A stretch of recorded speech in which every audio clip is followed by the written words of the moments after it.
Our coverage from Sioux Falls, South Dakota continues with North Dakota, the Fighting Hawks, and it's a new look for this team with Dennis Hutter taking over the first-year head coach. Welcome to the Summit League, Coach. How are we doing? Thank you. I'm doing well. Thank you. Thanks for having us. It's been a great day Very so exciting. far. Obviously, very familiar with this UND team. Just what are the emotions for you in taking this over and getting to make your own stamp on this program? I think the emotions initially are tied into the 7 players that stayed and the coaches that stayed. That's where the first emotions kick in. So when the opportunity presents itself, you think of the 7 that stayed on the team, giving them the experience that you want to try to give them that they deserve. The staff that stayed and wanted to make sure we tried to get this trending in the right direction. That's where the first emotional tie comes in, for me at least it does. And then it just comes from, I live in Mayville, so it's 30 minutes away. You're connected, obviously, to the community a little bit. You want to see the program get back to where it was back in the day. And so I know a lot of former players through the years that played there and have great pride in the tradition that UND has, and we're just trying to get that thing back there again. So I'm excited for the opportunity and look forward to the challenge that's ahead of us. What makes that 7 returner group that decided to stay special? The core of them, what does that group mean to you? Connected. They're absolutely connected, and that's something that's very big in our program. It was big in the program I was at before I came here. They're just very, very well connected. So that was important to us. We wanted to build it around them. They were heavily involved in recruiting, talking to recruits about what we were trying to build, the family we wanted to have, our 4 core values, which are effort, attitude, togetherness, and toughness. Those were the 4 things we wanted to drive home with them. And so they're special. They spend a ton of time off the floor together, which has now turned into the whole team spending time off the floor together. They have kind of showed all the new players just the family they want to have both on and off the floor. So I would say their example would be another great thing that makes them special as well. And then you went out and got a group of transfers as well. How would you describe that time period of piecing the roster together? You're laughing. I am, because I know it's crazy. It's a crazy time. I love my wife very much, but I don't think I saw her very much in the month of April. Right. If there was a month Madness. of April, I would think don't know it not. Yes. existed. Yes. It was a little stressful. Obviously, you've got 2 components there. You've got the roster reconstruction you're trying to get done, but you've got the 7 that are there, and you need to take care of them. You've got to make sure that they're getting the experience, the attention, the love that they deserve to continue their growth as well, along with trying to show recruits why UND would be attractive to them. And so it gets to be long days, lots of phone calls. There were days you go home at 5 o'clock, head home, you shut your door in your office at home, and you're on the phone until 10. But, it was important to us, and I am lucky because my wife does understand the job and what comes with it, and I am very lucky that way. But we were able to find players that just wanted to be at a place where they could lay roots, where they could settle their feet in, where they could make a difference, be a part of a family, and build a tradition that they could come back in 5, 7, 8 years and be proud of, and say that, hey, we helped build that. And we were lucky enough to find 9 of them. What would you say that your first year being on the staff and being a part of this league taught you now that you're and now you're able to kind of fall back on as you go into your first year as a head coach? It's interesting. I got this a lot last year. I was at Mayville State, which is an NAI school, and then I obviously went to UND. And what's the difference between NAI and D1? What's the difference? And I said, not a lot. I go, what's comforting is the game is the game. Teaching the game is teaching the game. Ball screen coverage is ball screen coverage. Yeah. Our players at Mayville were 18 to 22. At UND, they're 18 to 22. Yes, there's things outside the game that might be a little bit different that they have to navigate through a little bit more, okay? But I do believe that ultimately what I learned was just be yourself. Be yourself. It was a little harder for me, obviously. I'm very grateful for Mal and the opportunity that she gave me, and she's someone that I'll always have tremendous respect for and reverence for, because I wouldn't be here if it wasn't for her. But when you're the assistant, you're not able to be ultimately who you are, because I'm sure our players will tell you I am a high energy, high intense kind of guy, and you can't do that when you're an assistant coach. You just have to be more available to the players. You have to be more approachable for the players, and they need that. I'm able to be more myself, and that's kind of what I learned. That it's okay to be intense. If they know that you love them, and they know that you care about them, and you know that there's more to them than just the player, you can really challenge them and push them and motivate them, and that's what I'm finding out. Let's talk a little X's and O's in terms of putting this group together in practice.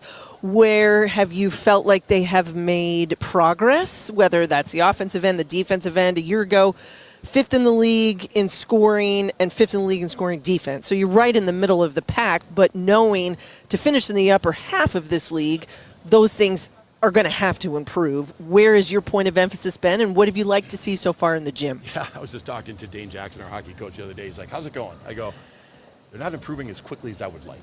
No coach no one is ever happy, right? And then I said, but that's all the way it is, right? I mean, Yeah. That's kind of how it is. But they Yeah. are getting better. Yeah. You can just pop in film. And so we do have to get better in a couple areas. We have to be better defensively. We have to be much better defensively. A little bit more active defensively, I'd like us to be. We probably got to rebound a little bit better. I do think we are a little bit more athletic than we were last year, but I definitely think we have a better, I feel like better IQ than we did last year. The ability to play off each other, the ability to understand who am I and what's my game and who am I guarding and what's her game. You know, the ability to put those things together defensively and to close out possessions, to finish out possessions with rebounding the ball. So we talk about finishing possessions, closing things out, close practice out, close the possession out, close the week out, close the day out, just getting them to understand that great defensive teams rebound. Yeah. They rebound and they rebound. And then when they're tired, they rebound some more. Offensively for us, you're probably going to see a pretty vastly different style. Okay. We are much more up-tempo. We shoot the ball a lot more. We space the floor. You'll see similarities with what we do, but there'll be some differences as well. Shooting the ball is very important to us. So we put together in the summer a 100,000 made three shot challenge that they've actually put together on their own, and they made 107,000 threes in 8 weeks as awesome. a team. Love it. And so just shooting the ball, building that confidence, the belief that you can make shots. And so it's a little bit different. It's kind of the way we played at my previous school before we came up here, or before I came up here, but it's a little bit more, fast. It's a little bit more, fun. I mean, to play up tempo, and so they have to learn to play that way. Yeah. And so we play off each other a lot. We don't run a lot of sets. It's a lot of just play off each other, space the floor, conceptual. Where's the ball? Where's the five? Play basketball. So that's kind of what we've been doing. Two seniors that are here with you that we're going to have a chance to talk to in just a moment, but part of the 7 that returned, that's important to have that type of leadership. But what is it about their games in Walker and Michaela that you say, this is what I'm going to need from you this year, this is where we got to get better? You got to be the leaders from start to finish. Yeah. Number one, I think just a consistent effort and a consistent attitude daily. This can't be something that you just kind of show up when it's convenient for you. You have to show up every day. Champions show up every single day and compete at a high level. They might not be perfect in their performance, right, but the ability to compete, the ability to inspire the younger kids to understand what it means to play hard and to get the team to play hard, not for them, but with them. I mean, that's the things that we talk a lot about daily with them in regards to, if you want to lead, then obviously you want to show interest, then you want to inspire, and then you want to influence. I mean, that's what we're trying to do here with them. And so that's where we start. Before we even get into their ability to play, and they both can play, if they're not making a difference in the locker room, I don't think they're making the biggest impact they can make, okay? Because I want them to come back in 2 years again and sit and watch a game and go, we built that, we helped build that, and that's something that I want them to take great pride in. As far as on the floor, they're both great to coach. They both play extremely hard. They're learning, maybe their heart and my heart are not the same, okay? That they're competing, they're smirking over there, might not be the same. 100%. Which All is coaches fair. say that, right? Yeah, which is fair, but I do think they're setting a tone for all of these younger kids to understand what it means if you want to compete and be successful at this level. They're trying to show it daily, and I think they've done a heck of a job so far in the summer and in the fall, because I lean on them pretty heavy. My last question to you would just be about this league as a whole, because you saw it a season ago. Now you're in that head chair. Life's a little bit different. But when you look at the totality of this Summit League, what has struck you about it? And then knowing this is where our kids are going to have to get in order for us to finish in that upper half and give ourselves a chance. It's good. League's good. Yeah. You're sitting at Mayville State, and Mayville State's kind of like in the middle of just about all of them. So you hear a lot about NDSU, you hear a lot about UND, SDSU, USD, but there's good teams in this league up and down. If you don't show up, it's going to be a rough night. I mean, you learn really fast that there are good coaches in this league, there are good players in this league, and it is tough night in and night out.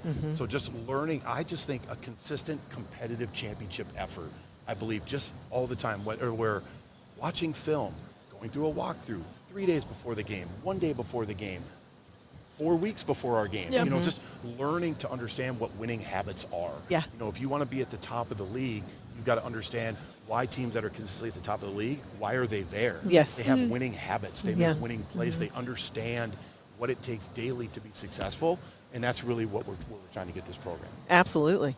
Yeah, I mean, 19 years at Mayville State, one thing you did do there is win. How much of that culture do you try to instill, and do you try to mold it to the players, or is it, hey, these are my standards, these are my morals, I'm bringing them to you? That'd be a good question to ask them when they get up here. That would be good. Listen, we had good players at Mayville State.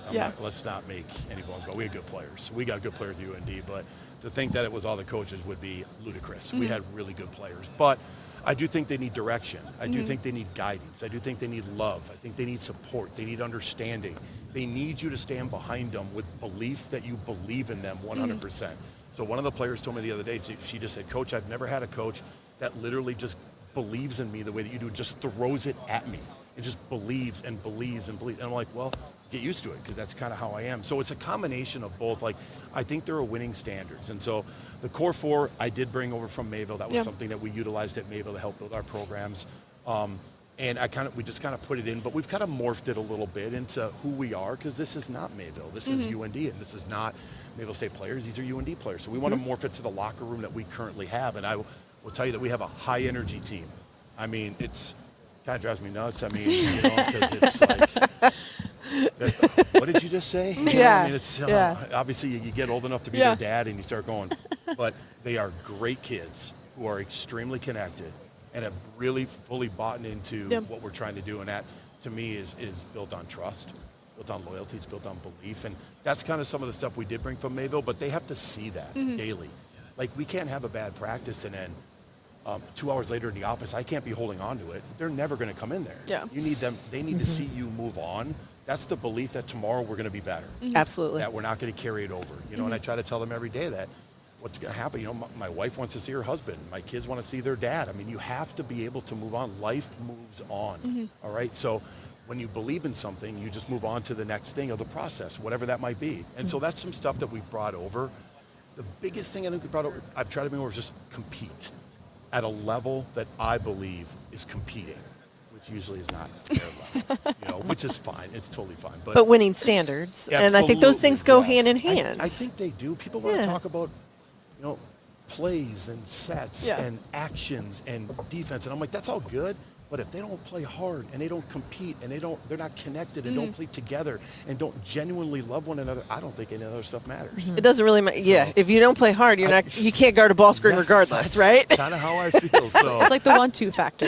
Yes, absolutely. Yep. And so and when they buy into it, it's fun, and they know how much we love them. I'm a high intense guy in practice. They know that, but they also know how much we care about them. And I have a staff.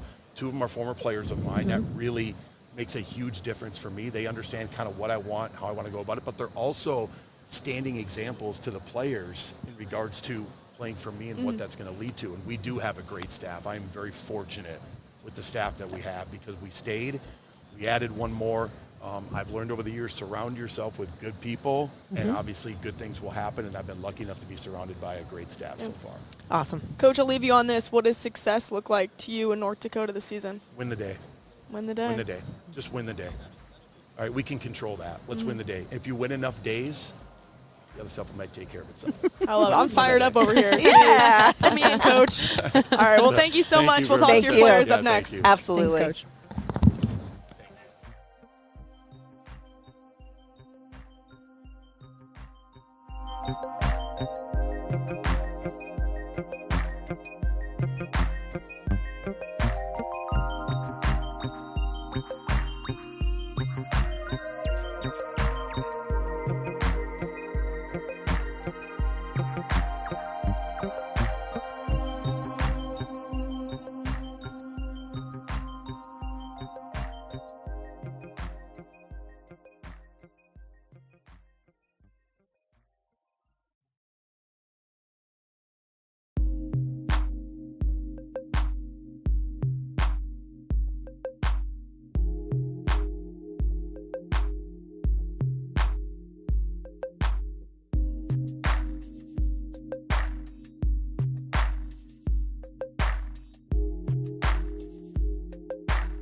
Our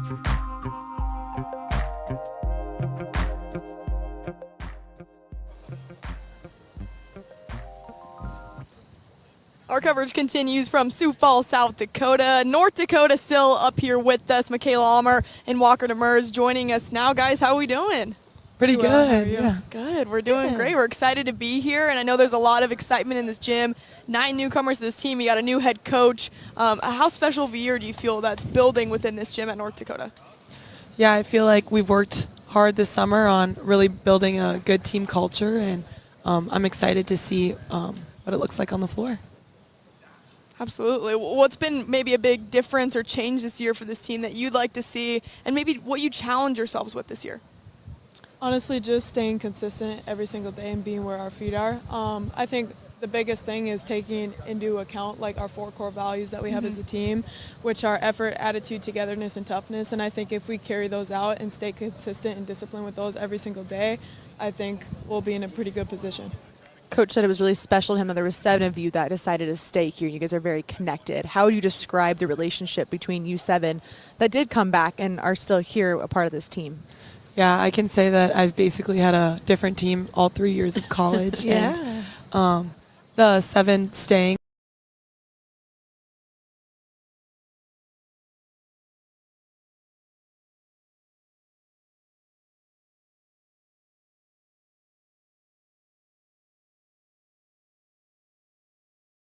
Well, right, it is ever changing. How do you guys though remain the same in terms of values and the morals of this group that maybe you, Walker, can help instill for the younger players too?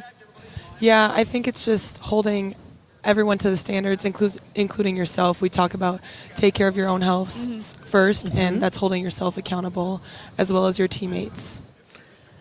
Both of you saw a ton of action a year ago. I know, Walker, you were injured late. You had some ankle issues, if I'm not mistaken.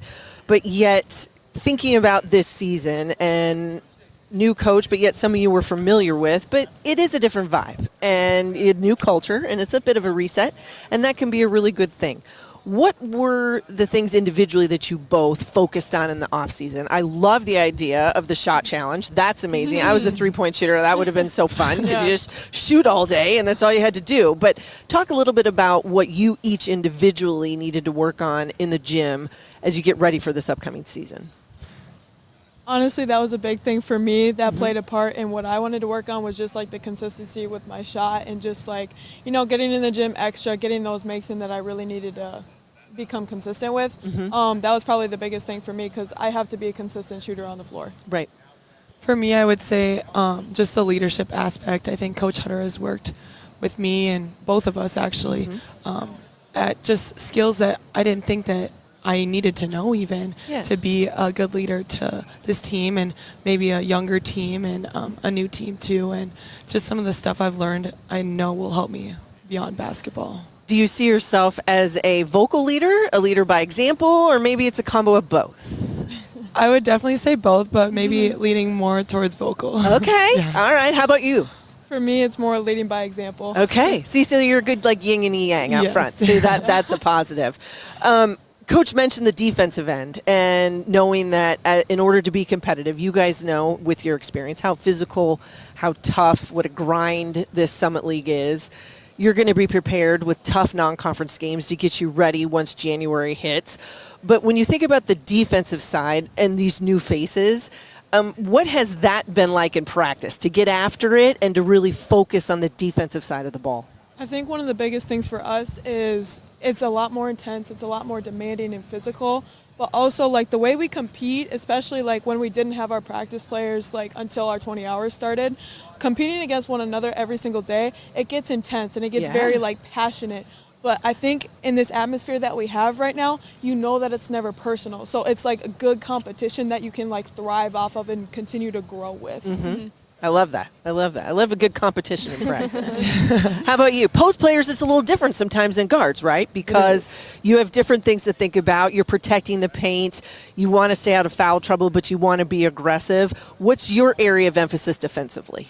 I would just say trusting everyone and knowing that they're in the right spot. I mean, it's one thing to, help and be all the help in some defensive systems. Yeah. And being able to know that my teammates right there rotating and being able to help me maybe on the low side too. So. Yeah, good rotation is always helpful. I looked at your schedule. You guys have some tough games, but there's also one when you get to see sunshine in November. I know that has got to be great. You're headed to the Paradise Jams in the U.S. Virgin Islands. The basketball will be what it is. You're going to have great competition. But what are you looking forward to about going to the Virgin Islands? I just say, like, the experience. I've honestly been grateful to go. Basketball has brought me a lot of places. I was able to go to Greece my freshman year, and I just think that the bond you create with your team and coaches and even, support staff like donors and all that is indescribable, and I think it's an experience that you'll remember forever. Yeah, for sure. I'm really excited because I haven't been able to experience that, unfortunately, yet. But being able to do that this year, I'm really excited to just have that experience, bond with my teammates over a place that might be pretty cool. Yeah, and you can wear shorts in November. It's kind of nice, right? That'll be pretty slick. Lay on the Even beach if a it's little for a couple days. I think that's a really good thing. Missy, are you saying that Grand Forks isn't better than the U.S. Virgin Islands? I'm just saying, if I had to pick between the U.S. Virgin Islands, no offense, but I would pick the Virgin Islands in November. That's okay. Yeah, whoever put that on the schedule at that time. Yeah. Huge shout Huge out props. to them. Nice job, Coach. Great scheduling. Good job. Good job. Coach also mentioned how some things will be the same, but some things will look a little bit different. And one of them being the offense, a little bit more pace. How's it been for you guys in practice adjusting to what the offense might look like this year? Yeah, I mean, we're definitely faster than we were, and we're moving faster than I probably have in any other offensive system before. So being able to adapt to that has been a learning experience, but I think in the long run, it's going to pay off. I was going to say, it definitely has been hard and a learning experience as well, but it makes it a lot easier when you have girls with you, support you, and, go through it with you every single day, that they have your back and you have theirs as well. Absolutely. Coach described practice as a very high energy atmosphere. Sometimes he's like, whoa, whoa, whoa. Who is it at practice that's always bringing the energy? Is it you guys? Is it the younger players? Who's bringing the chaos to the gym? I think it's different every day, but we do try to do that every day and kind of lead by example in that way, just because we know that we're limited on numbers of practice. We're seniors now, so just giving it your all every single day, and I think it translates to some of the younger players too. Yeah, love it. All right, well, I'll end you both on a little fun question we have here with all the teams. So if you got to pick a celebrity to sit courtside at one of your games, who are you picking and why? Oh, my gosh. Any I celebrity. didn't even think about this. It's been all over the map. You can go first. How do I got to go? See, I would say Kobe Bryant, just because, he was a huge role model for me, especially, growing up. Another one, obviously, he's not around anymore, so I'd definitely say Rachel Banham. Oh, yeah. Okay. Yeah, there you go. Yeah. I'd probably say a singer. I really like country music, so I'll just say Jason Aldean.